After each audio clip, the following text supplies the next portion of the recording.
Mr. Dennis the Menace Bermudez. Coach Mel, what's up, dude? What's going on, I man? just Everything's good. I'm just missing you, dude. You know? Yeah? Yep. So, where you at? Like, in your studio? We are Trying to get actually the... we are actually we have a studio and we have a mobile setup, and on Okay. this very evening we are hanging out in my cabana on the backyard. Right on, just chilling, huh? Yep.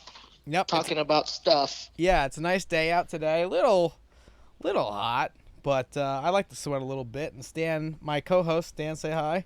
How are you, Coach Mel? Heard a lot about you.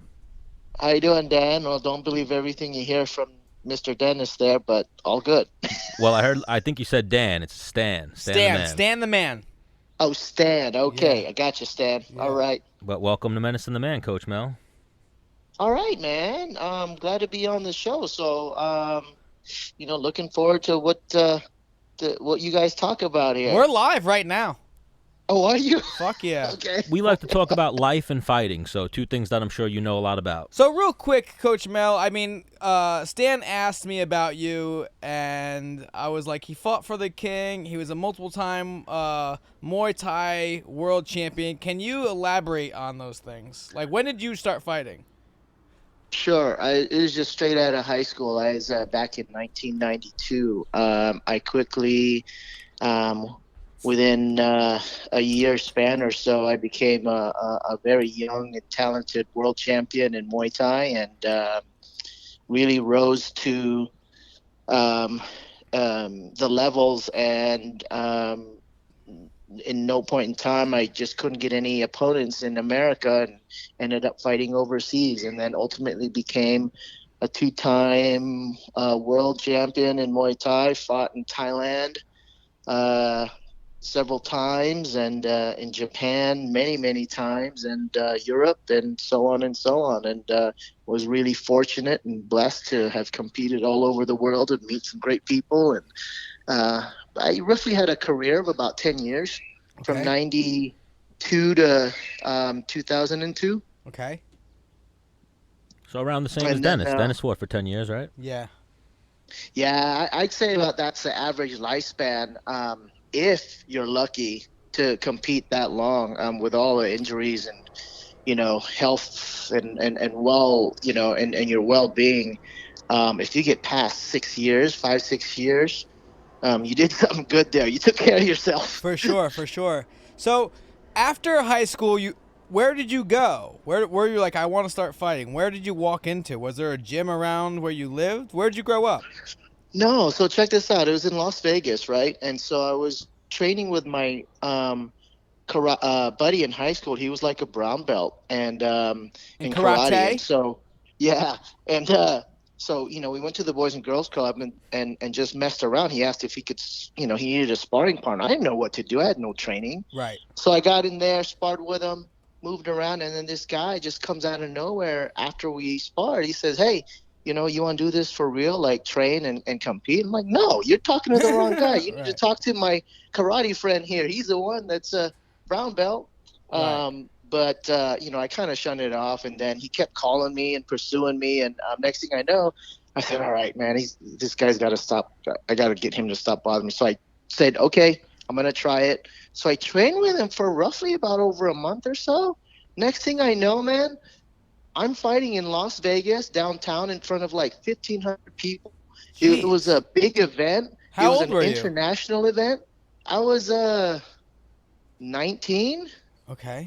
No, sorry, 19, 18. Just Jeez. graduated out of high school, Right. right? And yeah, so I was 18, and a month and a half of training, and competed, and I knocked the guy out. And next thing I know, I'm like, "Oh, okay, I can do this for a little bit." I like this.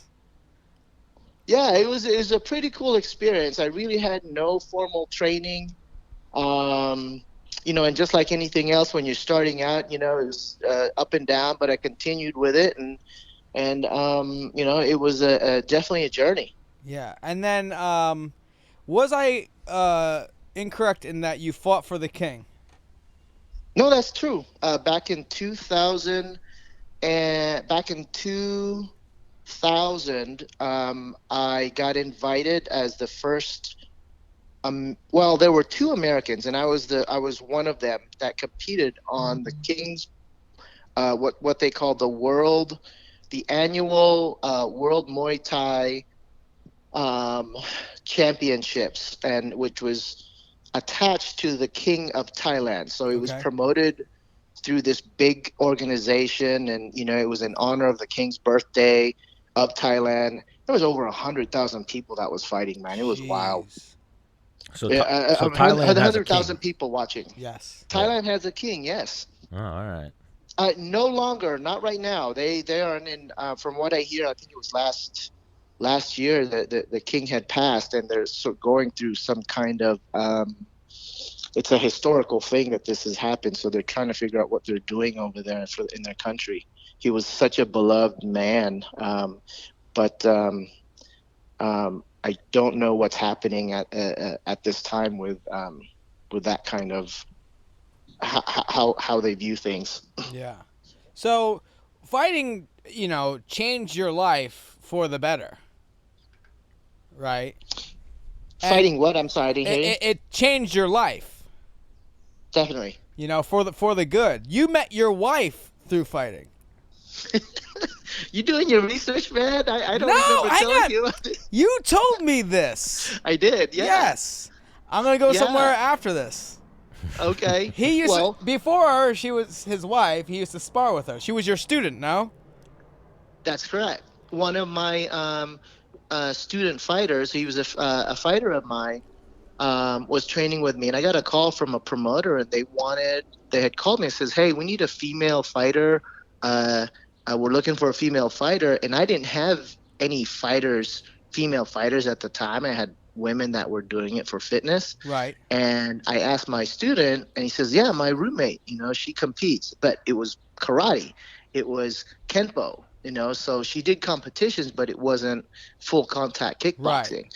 So I says, "Okay, well, bring her in and let's give her a try." And she came in and she started training with us, and she had potential, and we worked with her, and she had competed, she did really well, and after a few fights later, we just kind of the the energy kind of changed one day between her and I, and it was interesting. I remember that day, and next thing you know, we're kind of like dating, and we went through the course, and they there's that saying, teachers shouldn't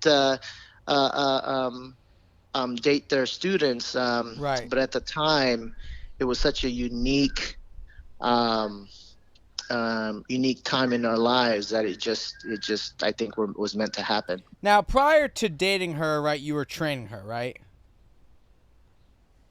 I'm sorry, I didn't hear you. Prior to training her or to dating her, you were training her, right? Yes. Now, correct me if I'm wrong. Did she hit you pretty hard and then you countered and put her to sleep? Did that happen? You remember that story, huh? Yep. It's actually one of my favorite stories. Yeah. Well, now, so I had told the whole team, this is true, right? And she doesn't mind telling the whole story either.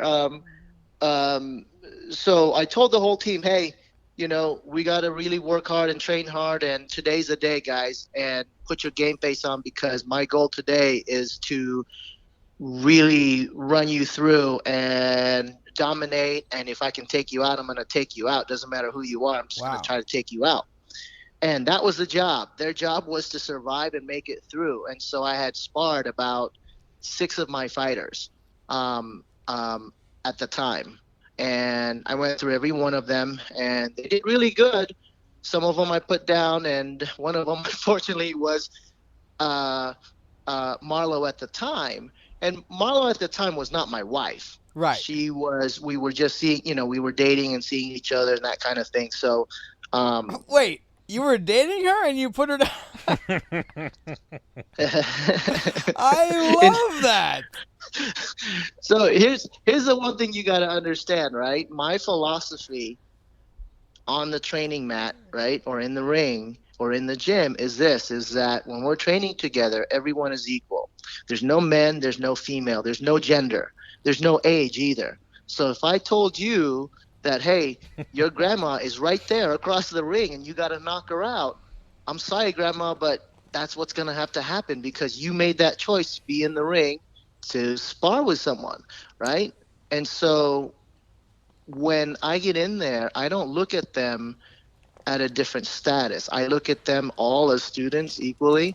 And if this is a competitive thing, I says, look, you're a student athlete, you're a student fighter, and you need to go in there and do your job. So that's the philosophy and the mindset that I had back then. And it still is today. So, I have guys and girls spar all the time. We can't just look at each other, because she's a female, we got to like tone it down. And, because for whatever reason, it's just we're all equal on that training mat. Yeah. Yeah, my old coach used to say 8 to 80, you could get it. You have no, man, woman, kid, 8 to 80. I can't. Well, the thing is, I will actually refuse to train with Women. women at with me going my hardest. I'll refuse it. Right. That's just not. I just don't want to do it. Did you finally get to that point where you started even going with women at all? No. Because I remember, when I used to train with you, you'd take a round of whatever else. Yeah. Or someone else would have to go with the girl. You wouldn't rotate to the girl. Well, yeah. I'm not fighting a girl. I don't want to train with a girl. Yeah. Yeah. I would I wouldn't. I'd have a problem hitting the girl because I was always obviously 100 pounds heavier than women, but I would grapple the shit out of them. According to Mel, there's no weight, there's no age, there's no gender. Well, I'm saying that's where I would go easy on them, but I would fuck them up. You know what I mean? Like I remember one time, Sir Menora said she's fighting Liz Carmouche about Caitlyn, so I was like, all right, so I'm gonna wrestle fuck her like I'm Liz Carmouche. You know what I mean? So I didn't take it easy. Right. I didn't take it easy on her. No, and you shouldn't. You know what I'm saying? And I think women would respect that. If you just looked at them just as another student fighter or as another fighter, right? Yeah. Getting in there, that's all they want is that doesn't mean kill them. Yeah. Just because they're female or whatever, you don't belong in the ring, and so I'm gonna just destroy you so you know that you don't belong in here. I mean, you can't take that kind of attitude, but at the same time, just like anyone else there, if this was a beginner level student or an amateur or a pro fighter, you spar or you work with them according to their level, right? Yeah. I mean, I am not going to dominate over an amateur fighter, but You'll at work. the same time, yeah, exactly. I'll work to that level to where you'll be challenged, Yeah, you're going to be a good training partner. It's nothing malicious, no matter the size difference, and you're going to give them a solid round. Absolutely. Exactly. So, Dennis, I don't want you thinking, man, I'm going in there and just laying all the females out. I got control issues. Yeah. I had a bad day today. That's right. Pay. So you to this day you have a gym, the Art of 8 or A8, right? Or yeah, correct. I don't now. I'm at a different gym, but I've had that for about 5 years. So I left my partnership with there. So okay. Just like anything else, I still work with some fighters and some of my longtime students and everything. But I'm still in business. Yeah. Right. What's the name of your gym? It's now M3T. And what does that stand for? The M stands for my last name, and the 3 Melchor, stands. right? Menor is the last name. Ah, shit. What's your? Come on, man. Because Stan asked what he's like. We're gonna call him Coach Mel. I was like, yeah. And then he was like, what's his real name? I was like, Mel. That's right. My real name is Melchor. Melchor, yeah. And my last name is Menor. All right, so say that all together. Melchor Menor. Melchor Menor. Go for it, Ben. Filipino, man. Yeah. You can't say it? Melchor Menor. There you go. Bam, nailed it. Manure. All right, so we got the M. Yeah, and the 3 stands for what I believe is the 3 apex striking arts, right? Which is boxing, Muay Thai, and kickboxing. And the T, M3T, stands for tactics. So it's my own training methodology that I've used over the 24 years that I've been teaching students with. It's all the same stuff. It's just going on my own and just really working with my students and doing just these one-on-ones and working with fighters and students. It's just teaching them on a very smaller scale now. But I enjoy it, and it's my life. Right. Man, that's pretty cool. Have you ever considered, do your kids fight? No, Because I it's get something asked that that question all the time. Like, do you want your kids to yeah, wrestle? You want your kids to fight? I'm like, if they want to, I don't know. You wouldn't even want them to wrestle? I mean, I would want them to, but I wouldn't make them. Yeah. Do you think you'd turn into a Why? wrestling dad? No. No? Unless, why would you be like wrestling and fighting? I mean, wrestling is in one sense a combat sport, yes. but you're not getting punched in the face. Right. So, are you against your kid getting into that type of combat sport where they're getting punched in the face? I mean, no.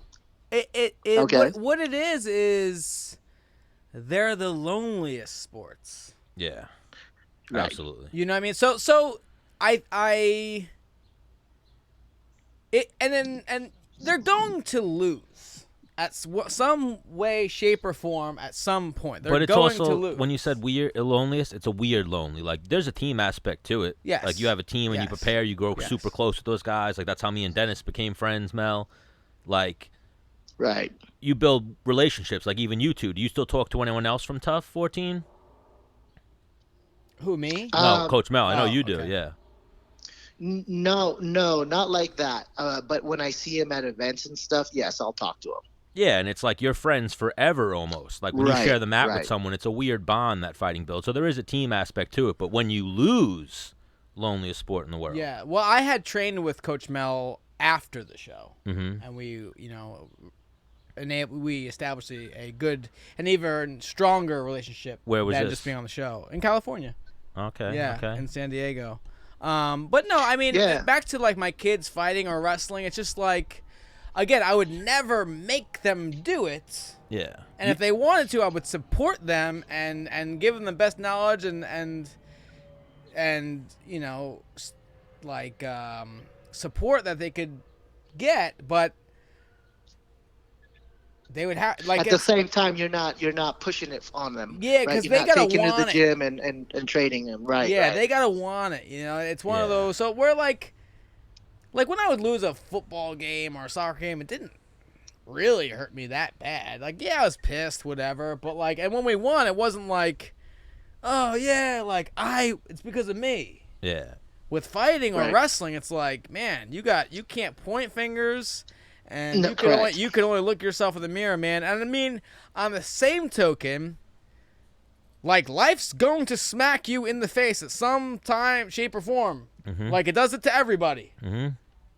And Yeah. I think fighting and wrestling Jiu-jitsu as well. or any one-on-one sport, you learn kind of like, all right, man, I don't have anybody to help me. I got to figure this out. Yeah, fighting definitely is truly one of the toughest sports on in our endeavors, in that we truly have to look deep within ourselves, and at the end of the day, it is about us. Right. I mean, Yeah. you have support through your teammates, your trainers, your friends, etc. But at the end of the day, you're the one doing it. You're the one in there training hard every day, putting in the dedication and the time. And then whether you win or lose, it's great to win. But, when you lose, man, it's just terrible. It's a sucky feeling. And no Yeah. one will truly get that. No one, Yeah. unless you've competed at the highest level, you'll understand, but no one truly does, and that's what's hard about it, right? Yeah. You learn how to be introspective, and you have to dig deep, really dig deep on finding the positive out of it. And to be honest with you, I've seen some fighters not come out of that really well, so Yeah. it's kind of cool to see you come out of your own fighting career, Dennis, and come out on a positive note, doing your thing, and it's tough. It's tough to be a fighter. Yeah, there are, like, when you lose a fight or a competition, your phone definitely doesn't ring as much as when you win. Yeah, way less. Like, probably, an eighth. Like after a win, I'll have It's also the eggshells, though. 200 texts. Hmm. You know, Right. after a loss. It's also like people don't know what to 8. say to you, though, at the same Right, time, you know? right, They don't want to be that guy. Right. But I One of don't the know. things, right? One of the things that I try to tell my student fighters is this: if you're doing it, you're competing for the fame or the fortune. You're in the wrong sport. I did it when I competed. I did it because I wanted to get better, genuinely better at the sport, at the art. I wanted to truly understand the technique. I wanted to get better at it. I wanted to learn how to apply it. And what better way to really test that information and that skill set that you have through competition, right? That's why I continued to compete for the 10 years. It wasn't for the fame. It was cool that I got paid. It was cool that I got the glory and the fortune and people praising me and stuff. But I'm just very thankful that the right people were around me to give me that solid foundation to remind me that it's not about the money, it's not about the fame. There's just too many younger kids now these days that are in it for the wrong reasons, and then when they fail, it's going to hit them hard. I honestly believe if they didn't have that foundation of who they of themselves, it's going to be a difficult journey for them when they're not doing well. Right. I remember you had cornered me for the Ricardo Lamas fight, and Oh, so he's cornered you before? yeah. Oh, okay. Yeah. Coach Mel cornered me, and he went with me to Mexico City. Mexico City, yeah. Yeah, I remember that. I remember you holding mitts for me, and I was in amazing shape, and we just did 30 minutes on the pad, nice and easy. We both were huffing and puffing. We were 10,000 feet above sea level. Yeah. But Crazy. now, Yeah, I remember that. Right? That And, altitude down there. Yeah. so you being someone who's always in really good shape, especially come fight time, high altitude really fucks you up. Oh, yeah. But, no, I was on a 7-win fight streak, and I had lost. And, like, for me, man, it was like, man, I lost my shot at, like, getting to a title shot and stuff like that. And I don't know what you said to me, Coach. I mean, maybe you recall it, but I just remember after he said it to me, I felt better. Like, yeah. I don't know if he, like... It was in the lines of this. At the highest level, when you're competing at the top, right, against the top 3 fighters in that weight division or in whatever sport, look, man, anything can happen. What people don't understand in combat sports is that it just takes one punch or one kick. That's it. And the game changes and it's done. And unfortunately, that's part of what this is. And, it was hard on you. I remember that, you were very upset, throwing chairs across the wall and, all this and that. And you needed some time on your own. And I got it. I totally got it. And so, it's a moment where you got to reflect, right? You got to reflect and, you got to have people around you to help keep you in line. I need to pause you real quick. So the next time I lost, the UFC had people following me because they said I cost them like $5,000 in damage after that fight. I was like, no chance. What do you mean they had people following you? You never told me this. Hey, in Mexico City? No, in Mexico City I lost, and yeah, I like fucking, I don't know, kicked some fucking garbage cans, maybe punched a locker, but like, again, not hard. I don't know, like I was fucking pissed, but I didn't like. You didn't go out like Quinta. No, I wasn't breaking things, So after my next loss, they had someone following me like too close. Just to make sure. Too close. I was like, yo, get the fuck away from me before I fucking break your neck. Like, why are you here? He's like, and then somebody else came in like, hey, Dennis, like, after your fight in Mexico City, like, you cost us like so much money. I'm like, no chance. No, I didn't. Get this fucking guy away from me. Well, I'm sure they were doing their own protocols, right? And just making sure that, Menace didn't go crazy. Seeing what had, that's all it was, Dennis. I mean, look, you're a very emotional person, right? It's that, I don't know if it's the East Coast thing or if it's your culture or whatever, but I love that about you. It's very authentic, and there's nothing wrong with that, right? But in regards to the organization, they had to kind of watch out for themselves and just make sure. Menace is an interesting cat because he's like so chill and easygoing, but he's also wired kind of tight. Like he could go off real quick, you know? No, Coach Mel saw something that very few people have seen. What? Like an explosion. Oh, so you like... Oh, no. Like, I made him hold mitts for me in the back. Mm-hmm. For like a half hour. After the fight? Yeah. After the Llamas fight? Yes. Okay. I need, because like... you needed to get it out. Oh. Yeah. You know what it is, too? A UFC employee, when you were punching a locker or something, probably I saw... didn't punch a locker. Whatever. You said you might have punched a locker. Whatever you did, they might I definitely kicked a garbage very hard and far. You scared someone who didn't fight. You know what I mean? Or someone who, like, saw a look in your eye that went and gave that report, like, oh, no, Bermuda's snapped. No, I have this, like, I will kill somebody really bad. XJ. Jay knows... Your brother Jay Bird. Jay knows the look. Yeah. I've heard about the look. Yeah. It's not good. It's not a good... Like, the devil is in there. Like, he's... Like, you're gone. Yeah. Yeah. You're ready to go, and you're gone. Yeah. Yeah. Right. Like, if someone was like, run home, I'd be like, good. I'm out of here. Hang on. I got a lot of energy to burn. So, Coach, my senior year, I lost in the section finals to go to states, right? And I was number one seed. I was supposed to win, and I lost. As soon as I lost, I ran out of the back doors, and I ran out of the back of the building. The only thing stopping me and my father chased me, and my signal was down. It's snowing. It was January. Okay. And I was going to run home. I don't know, 45 miles away from my town. I was going to run home, and my father came outside. He was like, Dennis! And I was like, Dennis, just keep walking. Fuck this guy. And then he was like, Dennis! And like, he's pissed. And I'm like, fuck, he might kick my ass. I should turn around. I turned around, and like, he like gave me a hug and shit like that. And like, he's not a competitor.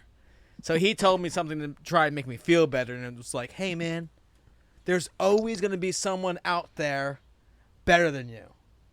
Mm-hmm. And like, it made me feel better, but as I got more competitive and further, it was like, fuck that. No chance. That's not the mindset. I'm the best in the world. Yeah. It's got to be, or I'm going to be. No, hey Dennis, I totally get that. You as competitors, right? The best of the best we can't think about losing. Right. And there's no thing in us. There's just no way. I remember my first loss. It was against a Thai guy, and it was my first loss ever. And I was so upset because one of my heroes was there to watch the fight, and I was doing good. I lost a split decision, and I thought I had won successfully. And then when they announced the decision, they gave it to the Thai guy, and I was so upset. I locked myself in the hotel room. Just, man, I thought I was going to be this, this great record, this champion, and now I got this loss against this, this Thai guy who really has a no name, and and it's just, it really, I was really put in this emotional, position where I was just so down on myself. Yeah. Luckily for one of my stablemates, who's a fighter also, he stayed with me in the hotel, and he helped me kind of get through it all. Right. But no, I totally get it, man, because there's no lose in us. We can't think about it. And if we lose, it's like, what the hell? All this work. For what? Right. It's crazy. When you lose, you don't want anybody around you, but you need at least one person around you to calm you down. No, not even to calm you. Like, to almost sit in the corner and just be quiet, not say anything. Mm-hmm. To sit in the corner like his fucking father just died. Yeah. And like here and there, like, hey man, it's you know what I mean? Yo, you tried, like. Tomorrow's another day. But that person has to be someone you look up to. Yeah. Or respect. It can't just be like family member or a something. Joe Schmo. Yeah. Because you'll try and strangle him. Yeah, because they don't. right? They don't get it. It has No to be idea. someone that has some concept of what you just did.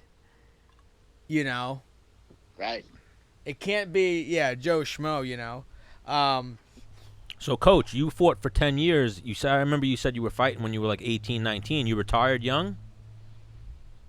You know, after one of my fights at the Bellagio in Las Vegas, I had won, and it was a really tough fight, and it was a great fight.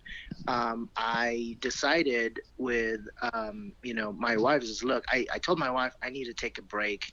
I need some time off. This was a tough fight, and so we decided to go to South Africa on vacation for about 2 weeks. And so we flew out to South Africa, and we did the whole adventure bush thing where we just go to campsite and just, no electronics. I mean, we were in campsites, and there was that cooked food for us every lunch and dinner and breakfast. And then we went out to the bush and just looked for animals, and day in and day out. And it was a great, great trip. And, it was one of those circle of life things. We saw animals get killed, lions going after gazelles. And I mean, we saw the whole nine. And so it was like, when you're out there and you don't have electronics and this is all you're seeing. Yeah. It's like we talked about, a family. And, when we get back, it was like one of those decisions that we made. So, hey, let's start a family, because once I get going again and, competing is going to be like nonstop, go, go, go. And so next thing I know, 9 months later, we had a baby, and next thing you know, 3 years later, I have another baby, and then I didn't even know what happened. It was kind of those things where I just kind of unofficially, unofficially retired. I didn't fight anymore, just because I wanted to focus on the kids and the family and everything. But fast forward a few years later, it was like I had 2 kids, and I was just training people. Yeah. So, but that's good. You went out on a win?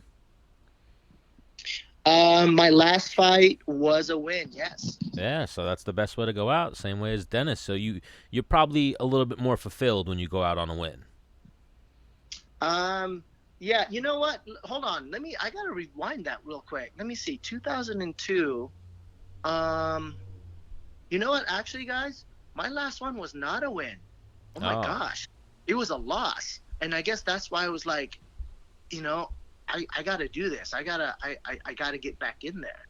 But, I think it was for a reason, and that I did want to get back in there, but this was after this trip, and, it's just life gets in the way. Yeah, basically. And it was a good move. It was a good move for us as a family. Well, I think what happens with fighters and like competitors is they're like, yeah, you know what? I've had enough. It stresses me out. It's a lot. It hurts me. And then you start helping other people get ready for fights, and you're besting them, and you're like, I'm not even trying right now. I'm fucking people up. Like, I could still do this. I'm still a badass dude, And then you're like, fuck it. Let me go. Might as well go get paid if I'm already training, Would you say? Am I off? Do you think? Well, I think after one's career as a professional fighter, it's a natural direction to go to. However, not everyone's calling is to become a teacher or a trainer. And, you have to kind of really look at that and see if you're equipped to have the right tools to really teach and train people. On a professional level, right? Right. But is the natural direction to go to, because you know the sport, you know what it takes, and you know what the training is like. So I would have to say, yeah, why not? If you have the abilities to be a really good trainer. So I'm gonna jump ship right now. All right, you are a TV star. Yeah, I'm no TV. Yes, man. you are. I was going to ask about that when I looked him up. I saw that he was in the Here Comes the Boom or something. Did the fight coordination? Here Comes the Boom. He was on Tough 14, and he was on Superheroes or Superhumans.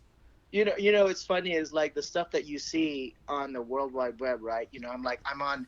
If you look up IMDB, which is like this whole that showcases Yeah. every acting and anything in that industry, and I just found it really funny to have seen myself on there in passing several years ago. And some of my students often tell me, Coach, I just saw you on IMDb again, and da da da da da. I'm just like, I think it's funny. I think it's hilarious. I'm not an actor. I'm not a TV star. I'm not a movie star. I really am not. I'm really fortunate to have met the people in my lives that helped me get to that point where I was. Fighting did that for you. Yeah. Say again? Fighting did that for you. Without a doubt. The accolades I had in my, with what I did professionally definitely got me that. Yes. All right, so that's what's up. So you're a television star. So real quick, inform.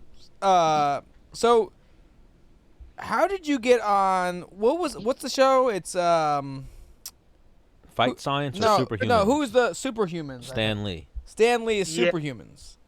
Yeah. The first show I was ever on was National Geographic's Fight Science. They did a 2-hour documentary. It was new to its own kind at the time. And, they wanted to compare a lot of the different martial arts combat styles out there and to try to break down what was real and what wasn't. So that was the first one that I've ever been on. And through that, I was invited through other TV shows. Fox Sports brought me in on their what's called Sports Science series. And that's where they infamously got me famous for breaking baseball bats, because that's what they wanted to find out, was to see what it took to break a baseball bat. And they compared me with a football punter, a soccer player, and here I am coming in as a Muay Thai fighter, and I broke this baseball bat, and they were just blown away by it, right? And Like, if I brought you in tomorrow, you could still do it? yeah. I don't get it. Hang on. Oh, I tell this story all the time. So we're warming up for the fight in, I was just doing training camp with you. I was getting ready for the fight against Lamas in Mexico City, and you had me hitting 1, 2, 3 leg kick. Stan, he has no padding on. I have no shin pads on. And he's telling you to kick. So 1, 2, 3 leg kick. So I just tap him light. He's like, harder. I'm like, okay. 1, 2, 3, harder. He goes, harder. I'm like, okay. Like 1, 2, 3. I put it in there like 80%. He's like, Dennis, come on, harder. I was like, okay, motherfucker. So I'm going 1, 2, 3 as I'm blasting him as hard as I could in the thigh. And he's I don't eating know. Nothing. Stan, not even not a wince. His leg wasn't moving. It wasn't changing color. And then I actually was like, okay, can we do a different combo? Because my shin is starting to hurt from kicking you in the leg. Yeah, you'd have to see a visual of it, and there's some videos on YouTube out there that talk about this, right? That show me kicking people and vice versa. It's hilarious. It's just, I've been through so much of that over the years of my career that to me it's not a thing anymore. But Coach Mel, I feel like I've got a pretty strong. Can you give me something? Do I have a strong kick? Dennis, you do. Don't get me wrong. You do have a powerful. You're just kick. punking me, huh? He's just numb to it at this point, probably. You got to understand. I have heavyweights, that are. I've watched it.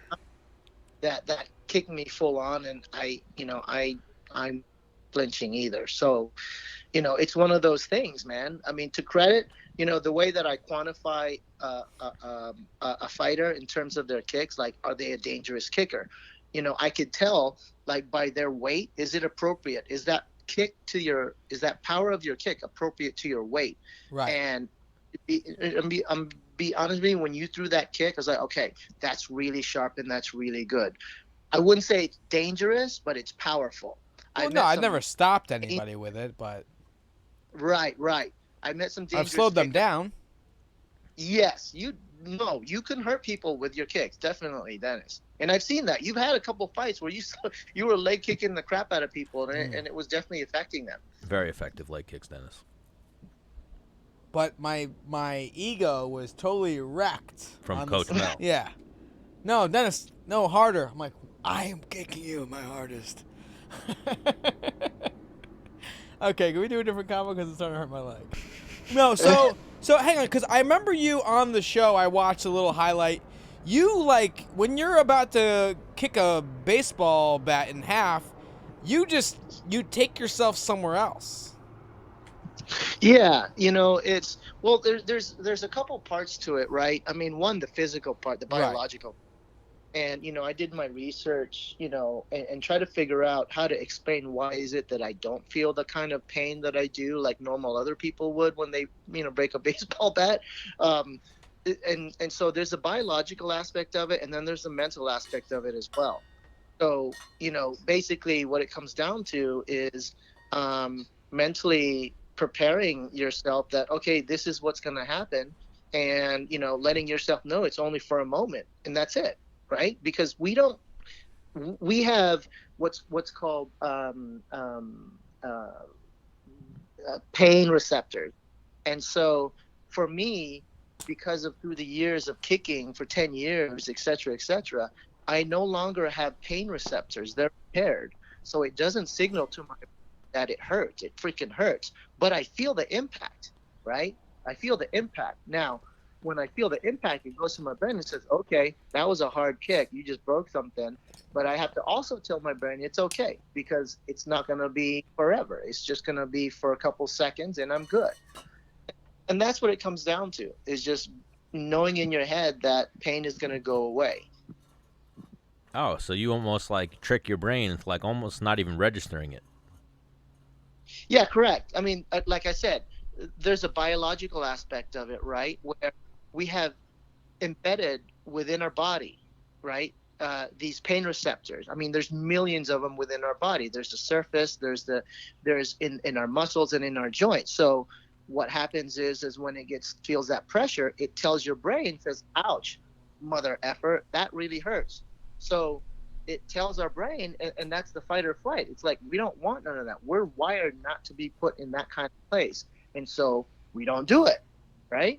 And the thing is with combat sports or Muay Thai training is that when you're kicking with your shins or you're punching with your hands, et cetera, you, in one sense, callous those areas. You impair the pain receptors. They no longer work properly. And so it doesn't signal to your brain that it hurts anymore. Now, I don't know where I went wrong, because I get signals all the time, like, ow, that hurt really bad. I actually have, like, a lump in my shin. I don't know if you can see that. Like, what is it from? My very first pro fight. There's, like, this lump right here. From you kicking someone. Yeah, the guy was on the ground, and I kicked him in the leg and it made a really loud smack. And the crowd went nuts. And my corner was like, yeah, more of that. And I was like, okay. So I throw another leg kick. He checks it from his back. And my trainer was like, again. So, like an animal, I throw it again. Check. And ever since, I've had this, like, calcium deposit on my shin. And after all my fights, it gets even bigger, and yeah, that's normal. Yeah, but the thing is, so after the fight, though, I won't kick anything for 2 weeks. To get it how yours are, you kick something the next day, right? Yeah. Right. Oh, that sounds crazy. Well, no, so I've heard about Muay Thai guys, like, putting, like, a little bit of cement in their bags, like their Muay Thai bags or punching bags, and you just tap it every day. Yeah, to toughen your shit up. Is that a fallacy, or? I don't know where you're getting that, man. I don't know where you heard that. That's funny. Look, the bottom line is I've had this conversation with many a student fighters with how do they condition their body and how do they condition their shins to be that strong. Tell me you It's did it just by doing it. what's that? Tell me you've done it just by doing it. Just training, man. Just like while your shin's fucked up, you're just sending it full bore again the next day at whatever. Well, I mean, it's not like I want to go kick another board the next day or nothing, but I got to train, right? I mean, I'm in the gym the next day and I'm kicking the heavy bag. Yikes. I guess I'm like a fucking prima donna. No, that is, look, you're the norm. Every fighter is like this. What the difference between me and, typical of a lot of Muay Thai fighters really is that, for years, that's all we do. We, Right. 5 hours a day, we're kicking. Yeah. Right. That's the difference. You guys, as MMA fighters, you don't put the amount of trauma to your shin. Right. We do. You have to do wrestling. You got to do jiu-jitsu. Right. You got to the boxing and all of that stuff. As Muay Thai fighters, it was a daily routine. Yeah. Morning and evening, it was the norm, to spar and to kick the bag and to hit the pads, and you always got bruised up, and and then the next day same thing, even though you were bruised up. Right. And from that, over the years, we just have a lot more of a tolerance in terms of the kind of pain that comes in when we kick something with our shins. You guys, a lot of MMA guys, they smash one. It's like, ooh, take another round off in sparring. I'll kick you in the next round. Let me take this round off from kicking. I get it. And it's just the nature of how training goes, depending on how you train. Yeah. Leg kicks are brutal. Now, on the same token, like, let's say I was training next to Coach Mel every day, and he's doing the exact same thing. I'm like, I'm not gonna be a pussy. You're gonna keep kicking shit. I know your shit hurts too. Oh, I'll just kick things too. You know what I mean? Like, if we were the same start, I wouldn't be like, oh, my shin hurts too much, and then watch you kick things. I'd be like, yeah, you wanna fucking kick things? Me too. And that's how it is in Thailand, right? Like, I mean, it's probably that mentality. Well, it's really how it should be. Period. Right? As a competitor, you wanna strive to be better than the person next to you. Right? In terms of training. So that's the attitude that we should all have. Yeah. Dennis just kicked someone this weekend. Yes, I did. Sent a hard leg kick. Yep. And he ate it. He might have had that brain. Did he complain afterward, or he ate that? Maybe he has that Coach Mel brain mentality. No, he went, oh, that wasn't that bad. And like an hour later, he was like, it's starting to hurt. The next morning, he's like, my leg is throbbing. I don't know why. So with my wrestling buddies, we went camping this past weekend. And last time I hung out with him at a wedding, we drank too much. And I'm like, yo, you should let me leg kick you. And all the other guys like, yeah, golf, let him do it. He's like, fine. So I leg kicked him. And then he was really drunk. So I leg kicked him like 2 more times that night. And he woke up the next morning like, all of us were sleeping in this room. We all got awakened by like, ow! What the fuck? Did someone hit me in the leg with a bat last night? Oh, so more than one leg kick. No, hang on. This goes back to a wedding like, I don't know, 6 years ago. Oh, so the other night you only kicked him once. Yeah, so the other night it's kind of like a thing now. Whenever I see Guff, you get a leg kick. Yeah. Especially if the boys are around and like, come on, Guff. I saw your flip-flop almost went right in the fire. Yeah, I thought it was gone. I leg kicked him, Coach, with flip-flops on. So on impact, my flip-flop went flying and almost went into the fire. That's funny. Yeah. So how did you get on The Ultimate Fighter as a coach? Let me see here. Who was I? You were working with Mayhem Miller. Yeah, I was training Mayhem Miller prior to that. That show, and so his manager, basically asked me if I was interested in, being part of the staff of trainers to be on the show. And at the time, I had the ability to, with my schedule and stuff, to be a part of it, and so I did. Yeah. What was that like for you? I know, like, we were locked up in a house for 6 weeks, and we had no access to cell phones, computers, televisions. We had no idea what was going on. What was it like for you? And that makes total sense why you guys become, like animals in that house, man, because you got nothing to watch, you got no electronics. That would just do a toll on you. Well, I totally.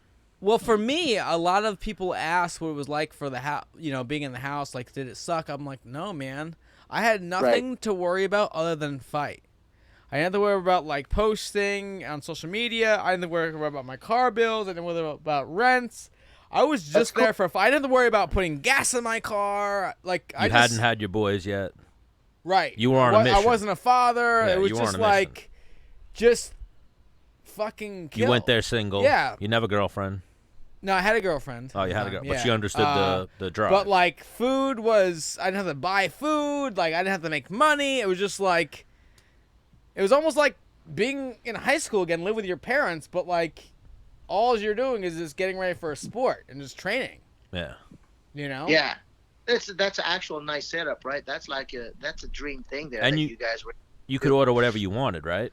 Like food-wise. Yeah, so how it worked was they had like a piece of paper and you wrote whatever you wanted on it, and it would show up within 24 hours. So if you're a struggling fighter, you're eating better in the Ultimate Fighter house than you're eating outside of it, probably. Yeah. So, I mean, I didn't think outside the box. So Jessica Penne, I talked to her later on. She was the next season after me. She said that those girls ran up the highest grocery bill behind the heavyweights. Those girls were ordering like filet mignons and lobsters and stuff like that. I didn't think like that. I was just like, all right, let me get some like things that I normally get. Yeah. Those girls were like, oh, your dollar? Okay, like, let's get some Moet in here. Like, no. Yeah, I was like, grilled chicken, fucking sushi from the grocery store. Sweet potatoes. Yeah. Yeah. See, that's what tells you right there. Women are more advanced than us. They get it. They know what's. What? What? Whose dollar? Okay. This is like a club. As trainers, we actually lived in the condos that was a few miles away, right? And so they condos, and so we had to take care of ourselves, but we had a place to stay. And our job was to, once the training was coordinated, was to meet with you guys, and from there get the training regimen started accordingly, right? And so it was a really cool experience to have met all the different fighters, and just everything as a whole. Everyone was very kind and just giving to what we needed, and the fighters were great because everyone did their part and they trained hard, and it was a cool thing. It was a really cool experience. Yeah. So our boy, we called him Kush, but Kamaru Usman is now the world champion. UFC, you held probably like some of the first mitts he ever hit. Yeah. What's that like for you? I mean, that's pretty crazy, right? Interestingly, right? He was, I think, a college level athlete at the time when he was actually on the Olympic ladder a little bit. He was at the OTC, I think, at the time. Okay. Interestingly, on a side note, Daniel Cormier, before he got started, I actually held pads for him. Is that right? Yeah, I started doing MMA. And, Dan Henderson and Rulon Gardner, okay. All those. I mean, I go far back as to like training Ken Shamrock when he was at the Really? Lions. Yeah. Wow. Yeah. So, with Kamaru, it was really cool because he was so new to the striking aspect of it. And I just remember him being such a student of the game. He wanted to learn it, and, really good attitude. And, it was a pleasure working with him, for the few times that I did on the show. Well, now you being a Thai coach, you see how easily adaptable these high-level wrestlers are. Like, they know how to learn something and then make their body do it, or implement it. They know also about drilling, so they'll drill the shit out of it till they're good at it. But wow, so you touch mitts with this guy, you might wind up a UFC champion. Yeah. Well, I mean, I never, as trainers, right, when someone is working mitts with us, we see the potential, but we can't really say, okay, this guy's going to be a world champion. Right. I mean, we have a feeling like, okay, man, if this guy continues to do what he does, he's going to be up there. He's going to be a champion one day. But we're not going to, guarantee anything, because there's just so much stuff that happens along their journey, right? You never know. But one of the things that, stood out with Kamaru, Usman now, becoming the champion, was just his dedication and discipline, much like you too, Dennis. He's very good with that. Yeah, he wanted to be the best, and in order to get the best, you trained, and that was it. That was your number one focus. We have to be selfish that way. Every person who's gone to the highest level, no matter what sport, right? They had to be selfish. They had to dedicate the kind of time and the training and stuff, and that's you guys, and that's us. We put that time in there, and that stood out, along with his ability to just take it all in, right? I mean, should all these student fighters be the same way, have that same mindset? Of course, they all do, but there's a little part that goes, oh man, there's potential here, but we never truly know. Yeah. So the last thing, so I'm watching your page, right? You had this guy from Australia over doing a seminar at your school in Muay Thai. I'm like, what the fuck? Who the fuck is this guy? So I look into it a little bit. All right, whatever. I'm in LA for a UFC conference, whatever. And John Wayne Parr comes up to me. He's like, hey, Dennis Bermudez, what's up, man? Hey, what's going on, man? I'm like, I fucking know you, dude. Weren't you at Coach Mel's school, moving around? He's like, oh, yeah, Mel's a great guy. I was like, what? Hang on, what's going? And he, started, following me on social media. I'm like, all right, this is pretty cool. So I follow him back, and I'm like, whoa, this guy is a fucking big deal. Yeah. Yes. Why is he such a big deal? From a Muay Thai, I know why it's a big deal, but from a Muay Thai world champion's point of view, why is John Wayne Parr a big deal? He said he's gonna come on the show too, so we're gonna get him on the show in time. Eventually. Yeah.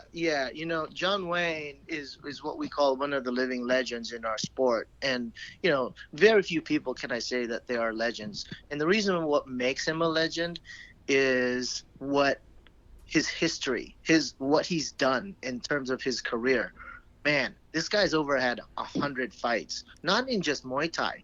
This is just Muay Thai. He's done some boxing matches. He's boxing again, no? Yeah, he's about to fight Anthony Mundine or whatever the guy's name is. Fight in boxing, right? He's even dabbled in MMA. I don't know if you knew that. I know he was doing Muay Thai fights with MMA gloves on.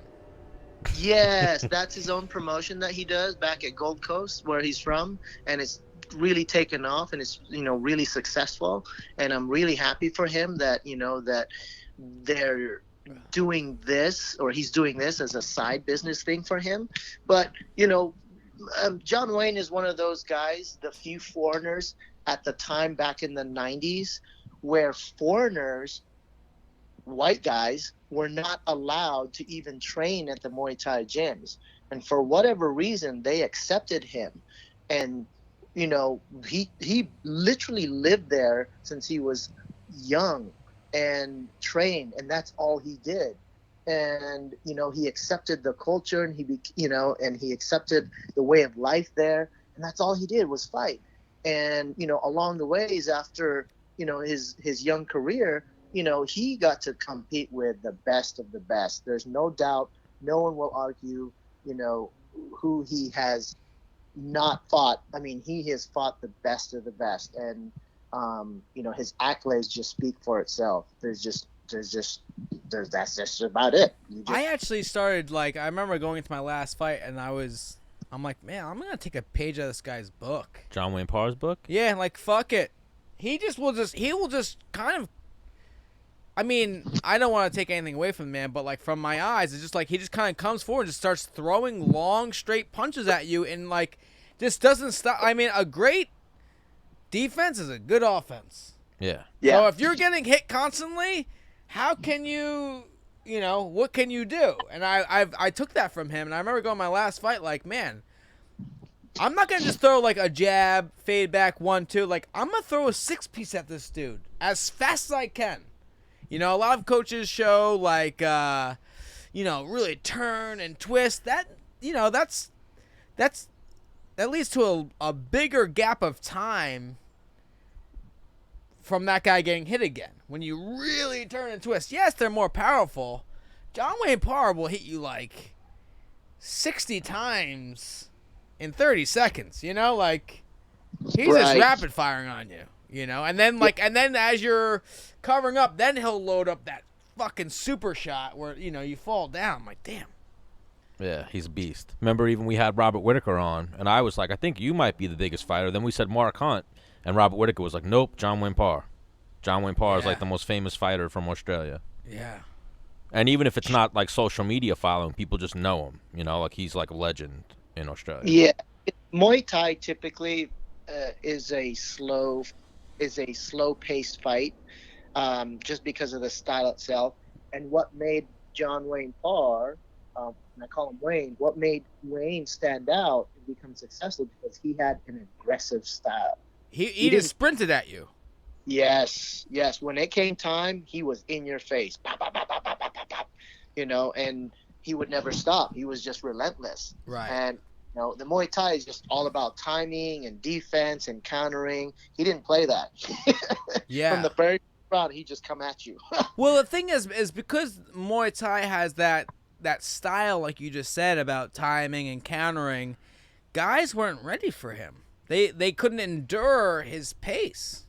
Am I mistaken right there? Right? They would last a little bit, and then they would, their cardio would fail, and then their head would go.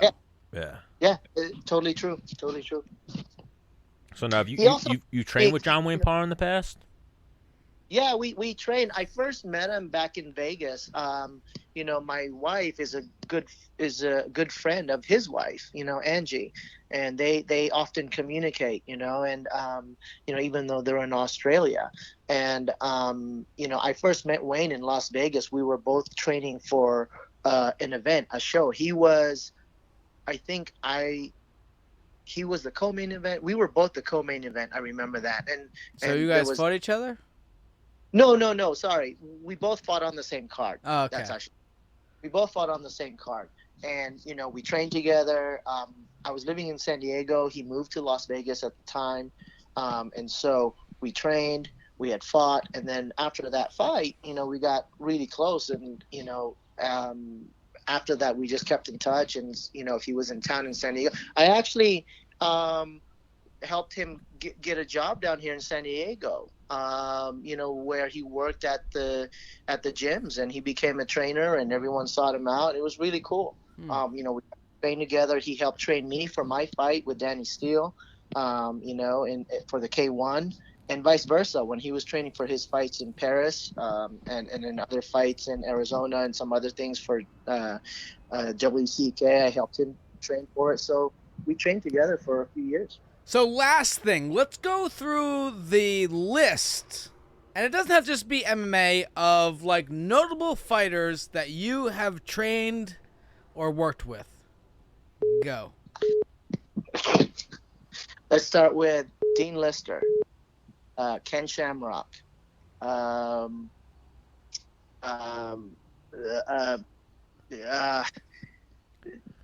punch drunk right now. Well, Cormier, Usman, Dennis Bermudez. Dennis Bermudez, Misha Tate, Rashad Evans, Rulon Gardner. I'm sure there's many more. Now, that's an interesting one there. Were you training Rulon when he was fighting in Pride? Yes. Oh, that's awesome. At the same time, I was training Dan Henderson as well. Both of them at the same time. And he's probably the biggest guy that I've ever trained. He was 330-something pounds at the time. Oh, so you started training him when he was first getting into it and he was out of shape. Yeah. Well, amazingly, he wasn't really out of shape. He had an incredible stamina, endurance. He had to cut weight for a little bit, but even at that weight, he was just a freak.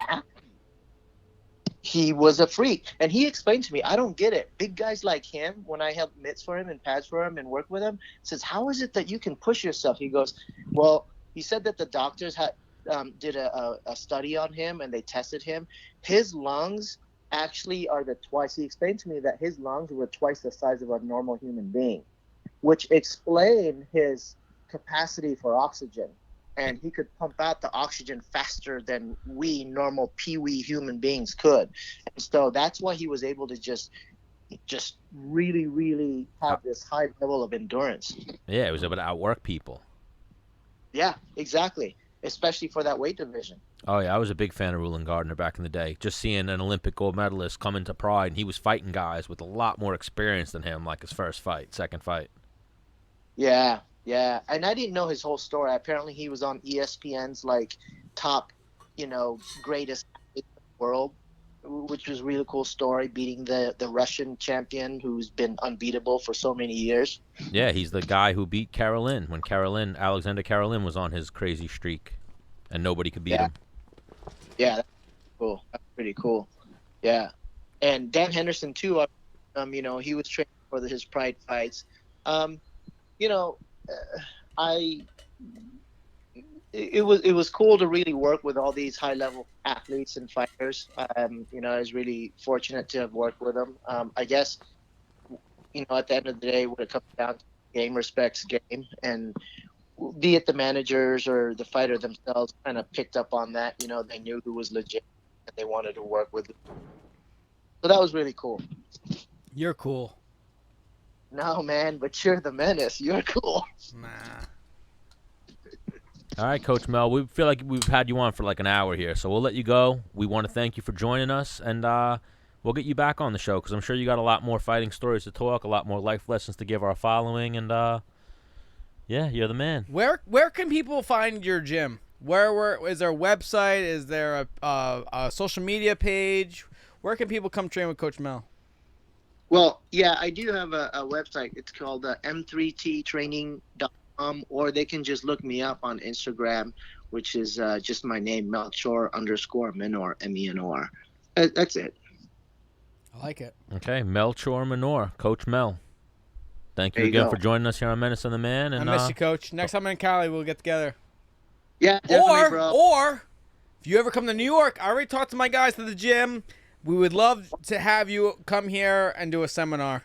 We'll pay you. Yeah, I do. It's been a while since I've been to New York, so I got to come out there, and definitely we'll hook up when I do get out there. And if you want to save money, because I know you're an Asian, you're a little cheap, you could stay at my house.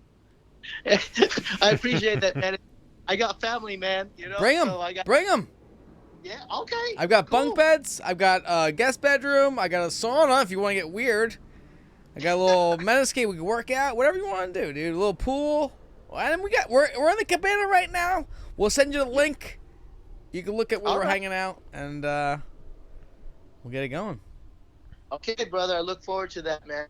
And thanks for having me on the show. I really appreciate it. You're the man. We appreciate the stories, Coach Mel. Thank you very much. Very welcome. We'll talk to you again soon. All right, man. Peace. Okay. See ya.